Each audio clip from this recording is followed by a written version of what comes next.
During summer get-togethers, do you ever struggle with making gorgeous and delicious recipes that don't take a ton of time to make? Hello friends, this is Heather the Fed Up Foodie, and today I'm sharing an incredibly simple salad that is gorgeous, fresh, and flavorful. Heirloom tomato salad with an Italian spin. So here are a few tips to make this salad as amazing as possible. The type of vinegar you choose to use will enhance the variety of tomatoes chosen. Red wine vinegar is a solid option when you have both sweet and more acidic tomatoes. Other vinegar options are balsamic, white balsamic, and white wine vinegar. I give a breakdown within the recipe post as to the optimal conditions for when to use each of those vinegars. Another tip is to use fresh herbs whenever possible. Dried herbs are absolutely delicious also. Fresh herbs, however, will add to the vibrancy of the salad. For a delicious Italian spin, use rosemary, oregano, and basil as shown here. However, you're not limited to just those choices.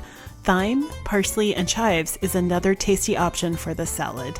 One of the beauties of this salad is that it only takes about 10 to 15 minutes to prepare, and you'll definitely want to prepare it just before serving. This will help the tomatoes' texture to remain intact. This brings me to the next important point. To keep the salad as appealing as possible, avoid using overly ripe and soft tomatoes.